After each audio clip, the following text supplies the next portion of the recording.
Wherever you go, whatever you do, throw a little at it. Omax, Vest and Briefs.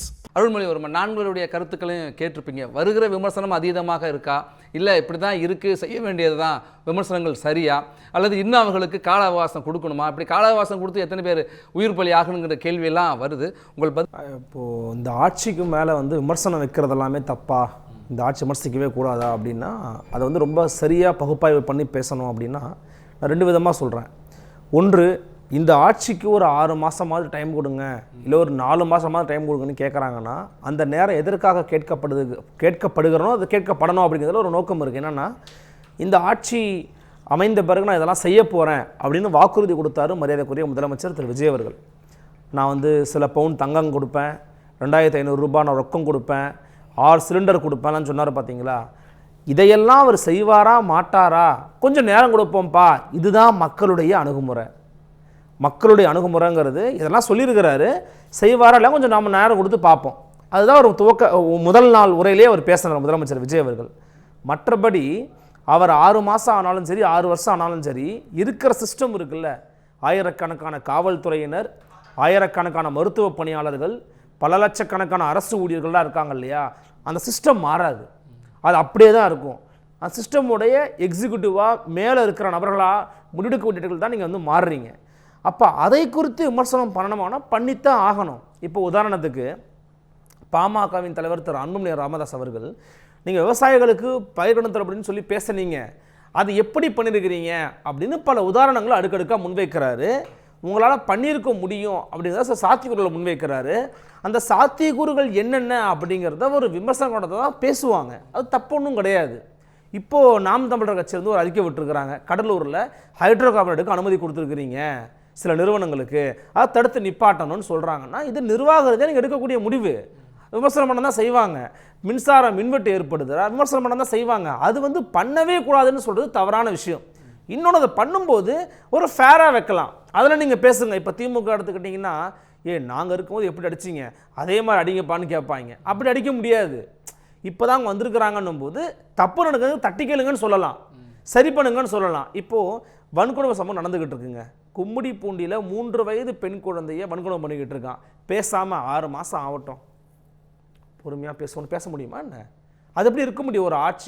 ஒரு ஆட்சி மீது விமர்சனத்தை வச்சாதான் எதிர்கட்சிக்கும் அழகு, ஊடகத்துக்கும் அழகு. எப்படி நீங்கள் அமைதியாக கடந்து போக முடியும்? பிழைகளை பார்த்து பொறுப்பும் நமக்கு இருக்குது. அப்போது வன்கொடுமை சம்பவங்களாக இருக்கட்டும், ஆணவ கொலை சம்பந்தமாக இருக்கட்டும், சட்டம் ஒழுங்கு பிரச்சனையாக இருக்கட்டும், பேசித்தான் ஆகணும், பேசத்தான் செய்யணும். இப்போ பேசாதனால என்ன ஆச்சு? இப்போ நீங்கள் அண்மை செய்தியை வாசிச்சிங்க, அதிகாரிகள் மாற்றப்பட்டுருக்கிறாங்கன்னு.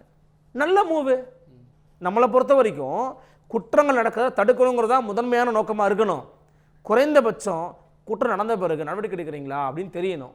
இப்போ சேலத்தில் பாருங்கள், ஒரு தாவேக்கா நிர்வாகின்னு சொல்லப்படுறாரு மணிகரன் ஒருத்தவர். அவருடைய பென்ட்ரைவில் முழுக்க எடுத்து பார்த்தா முழுக்க பெண்களை ஆடைகளை உருவி நிர்வாணப்படுத்தி எடுத்து வச்சுருக்க வீடியோ காட்சிகள் நிறைய கிடச்சிருக்குன்னு சொல்கிறாங்க. இப்போ சிபிசிஐடிக்கு மாற்றிருக்கிறாங்க. இப்படிப்பட்ட ஒரு கேவலமான ஒரு மனித மிருகத்தை அவர் கட்சிக்குள்ளே இருந்து கட்சியுடைய ஆடையோட ஃபோட்டோ எடுத்தெல்லாம் விகடனில் கூட போட்டிருந்தாங்க. அப்போ இப்படியான ஆட்கள் கட்சியில் இருக்கிறாங்கல்ல, இந்த நபர் மீது கட்சி எடுத்த அதிகாரப்பூர்வ நடவடிக்கை என்ன? இப்போ திமுகனா முரசொலி படித்தா தெரியும், அதிமுகனா நம்ம படித்தா தெரியும். நான் தாவக எப்படி தெரிஞ்சுக்கிறது? ஒரு காமன் மணிக்கு எப்படி போய் சேர்றது?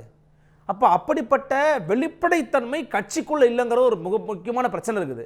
சொந்த கட்சிக்காரர் என்ன வன்கொடுமைக்கு உள்ளாக்கினார் ஒரு பெண் பேசுகிறாங்க, அந்த பெண் பேசுகிறத கடந்து போக சொல்கிறீங்களா?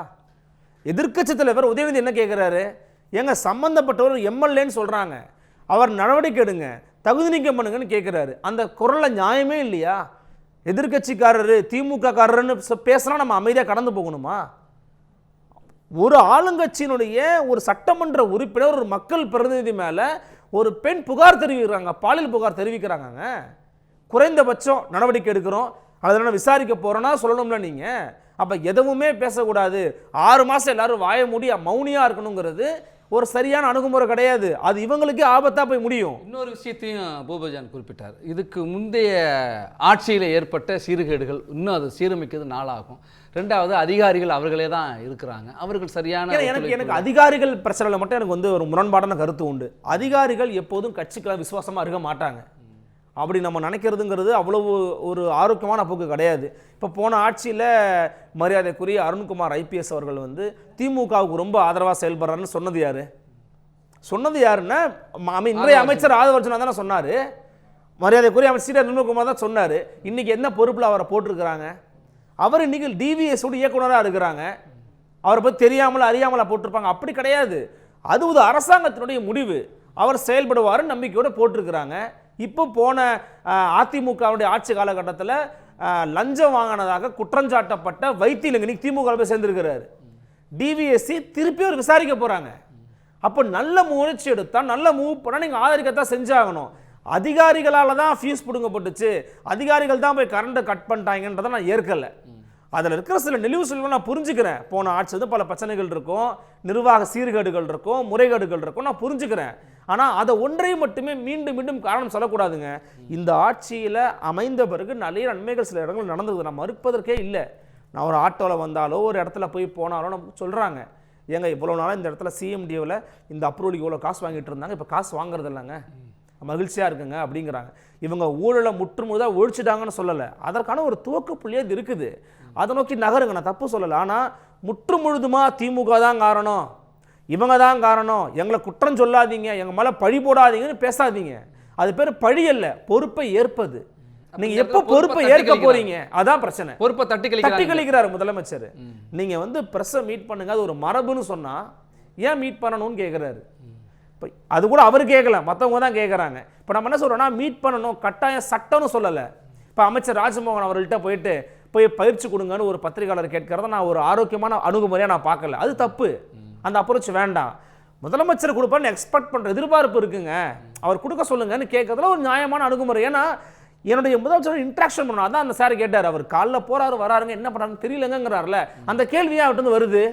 ஏன்னா எனக்கு இன்ட்ராக்ஷனே இல்லை என் சிஎம்மோட, என்ன பேசுறாருன்னு தெரியல, அவர் என்ன யோசிக்கிறாருன்னு எனக்கு தெரிஞ்சுக்கணும்ல. நான் ஓட்டு போட்டு இந்த நாட்டினுடைய ஒரு மிகப்பெரிய மாநிலங்க இது, அந்த மாநிலத்தினுடைய ஒரு முதலமைச்சராக வந்திருக்கிறாருன்னா அவர் என்ன பேசுவார், எப்படி பேசுவார் எனக்கு தெரிய வேணாமா? எப்போ பார்த்தாலும் அவர் கட்சி மடியான தான் நான் தெரிஞ்சுக்கணுமா அவர் பேசுறதை பற்றி? அவர் கட்சி மடியில் எப்போதும் அரசியல்வாதியாக தான் இருப்பார், அரசியல்வாதியாக இல்லாமல் எப்படி இருப்பார் எனக்கு எப்படி தெரியும்? அதை பற்றி நான் தெரிஞ்சுக்க வேணாமா? அது உரிமை எனக்கு கிடையாதா? அப்போ அந்த அணுகுமுறை அவர்கிட்ட இல்லை. இப்போ குறிப்பாக எனக்கு அண்ணாமலை ஒரு அறிக்கை விட்டுருந்தாருங்க. அந்த அறிக்கையில் வடமாநிலத்தவருடைய தாக்குதலும் இந்த இடத்துல இருக்குது அப்படின்றத குறிப்பிடுறாரு. குற்றப்பின்னணியில் நிறைய வடமாநிலத்தோட. அப்ப இந்த ஆட்சிக்கு தமிழ்நாட்டில் இருக்கக்கூடிய வந்து குடியேறி இருக்கக்கூடிய வேலை செய்யக்கூடிய வடமாநிலத்தவர் மீதான பார்வை என்ன, அணுகுமுறை என்ன, நீங்க என்ன பண்ண போறீங்க? ஒரு கட்சிக்கு ஒரு நிலைப்பாடு இருக்கு, பாமக ஒரு நிலைப்பாடு இருக்கு, தமிழக வாடுமை கட்சிக்கு ஒரு நிலைப்பாடு இருக்கு, நாம் தமிழர் கட்சிக்கு ஒரு நிலைப்பாடு இருக்கு. அவங்க வந்து யாரெல்லாம் எண்ணிக்கை எடுங்கிறாங்க.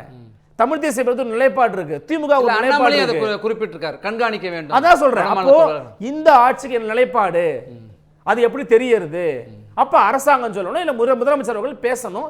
இது போன்ற சென்சிட்டிவான விஷயங்கள்ங்க குறைந்தபட்சம் என் கோரிக்கையான முன்வைக்கிறேன். இந்த ஊடகத்தின் மூலமாக ஒரு வீடியோவாவது அவர் வெளியிடணும். ஏன்னா மக்களுக்கு வந்து நம்மளோட இருக்கிறாருப்பா, கரூர் பிரச்சனை நடந்த போது முன்னாங்கச்சு வீடியோ போட்டீங்க, அது நம்ம உடன்பாடு இல்லை, நிறைய விஷயங்கள் அதை விட்டுருவோம். ஆனா இன்னைக்கு நீங்க முதலமைச்சர் ஆகிட்டீங்க, ஒரு முக்கியமான பிரச்சனை தமிழ்நாட்டு தலைநகரத்தை சுத்தி போடுது. ஒரு 3 வயசு பிள்ளையை ஒருத்தன் வந்து வன்புணர்வு பண்ணி கொலை பண்ணானா ஒரு சைக்கோ மனப்பிறவு நோய் கொண்டவனா இருப்பான். அப்ப அந்த பிரச்சனையில மக்களை நீங்க பாதுகாப்பா இருங்க.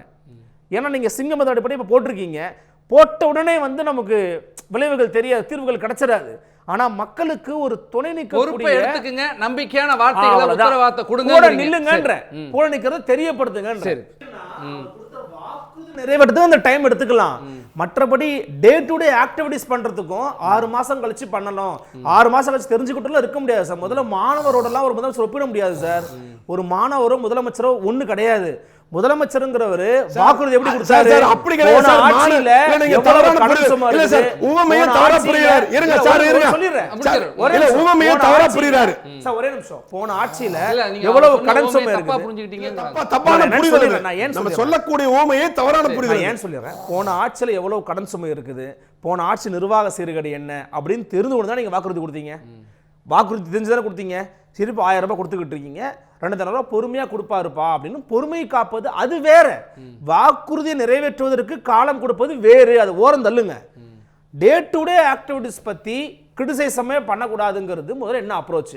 நீங்க முதல்ல அதிகாரிகள் பத்தி ஒரு கரெக்டான ஒரு கேள்வி கேட்டீங்கன்னா அவர் வந்து அதுக்கான ஆன்சர் பண்ணல. நான் திருப்பி ஷார்பன் பண்ண விரும்புறேன். அதிகாரிகளால தான் மின்தடை ஏற்படுது, அதிகாரிகளால தான் பிரச்சனை ஏற்படுதுன்னு சொல்ல முடியாது.